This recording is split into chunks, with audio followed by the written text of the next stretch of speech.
Hi, everybody. Welcome to Katie in the Morning. I'm Katie Page, Director of Member Relations at the National Association of Healthcare Assistants.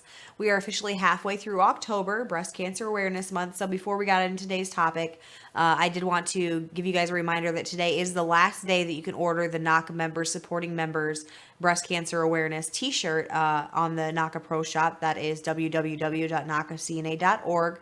And then you just click on the Pro Shop tab in the upper right-hand corner of the screen. All of the profits will go to American Cancer Society. Sorry, it's Monday. It's early. I'm not awake yet. So if you want your t-shirts, make sure you get in and pre-order them today. They will come down at midnight tonight, so they will no longer be available after that. So let's get into today's topic, shall we?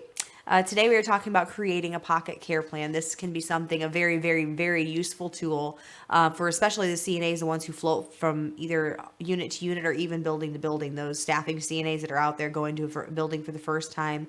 I thought I would include I thought I should include 6 things that you should include on your pocket care plan. So let's jump right into it. The first one is general information: their name, their room number, and the level of assistance that is needed to help them. These are 3 things that you're absolutely going to need to know about this person, whether you are on a separate unit or in a separate building that you've never been in before. These are 3 things that are definitely going to help you out. One of the most disrespectful things is to call someone by the wrong name, especially if you work there multiple times and you still don't know who Susie Sunshine is in room 303 and you're calling her Negative Nancy instead, or Nancy Negative. Once you work there a few times, the pocket care plan is especially useful because you can carry it around in your pocket.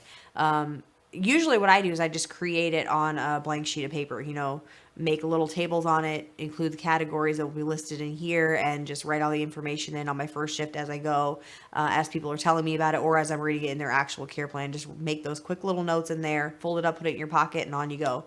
You have it right there for the next day until you get used to the routine and the people that you're working with. The second thing that I think you should include on a pocket care plan is their personal routine. Do they eat in their rooms in the morning? Do they stay in their room for supper? Do they enjoy a snack in the afternoon out by the bird cage? What is their sleep schedule? Do they sleep in and have a cold breakfast when they get up? Are they the one that's up at 4:30 in the morning and has a snack before breakfast? Another thing is that their family visits, about what time they visit, if it's a regular visiting family, if they don't have any visitors. That's helpful information to pass on to activities to know who they need to interact with more on a daily basis. The third thing that I think you should include on a pocket care plan is the precautions. Behaviors noted, cautious infections, and diseases is definitely one that you're going to want to know about caring for these people on a daily basis. We're going to take a short break. When we come back, we're going to go through that final item that I think you should include on your pocket care plan.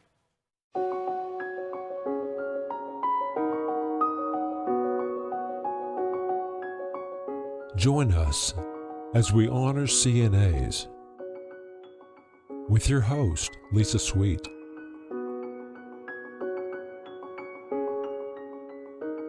CNA Heroes, Friday at 7 p.m. Central, only on CNA TV.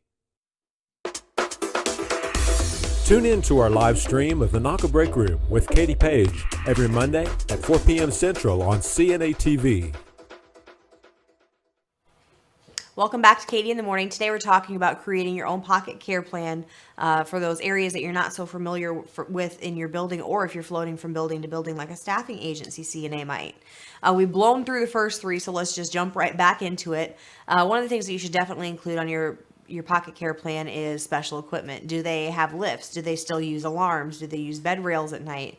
Do they have an immobilizer? Do they wear braces on their legs? Do they need wheelchair pedals? That is a huge one, especially in the state of Iowa, because if the care plan states that they are in a wheelchair and have pedals, you have to have those pedals on and their feet up on them before you can push them in the wheelchair. So these are things that you're definitely going to need to know in order to take care of the people that you're needing to take care of.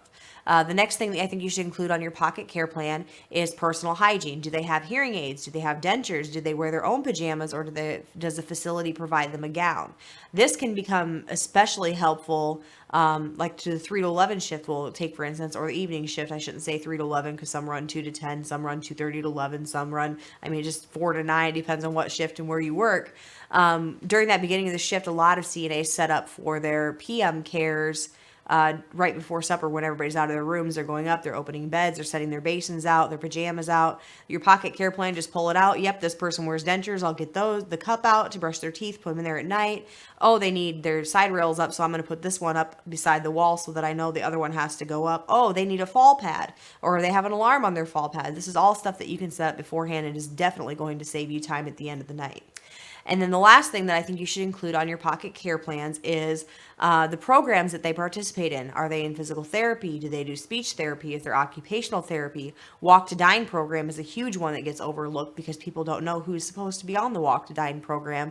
And finally, resident council. That is definitely something you should know about your building, who's on the resident council. Give new residents the information about joining the resident council. If they have any concerns, make sure that they know who they can kind of talk to about that so that the members of the resident council can bring it up to the other members and discuss it during their monthly meetings or quarterly meetings, depending on what facility you're working at and what that schedule goes by.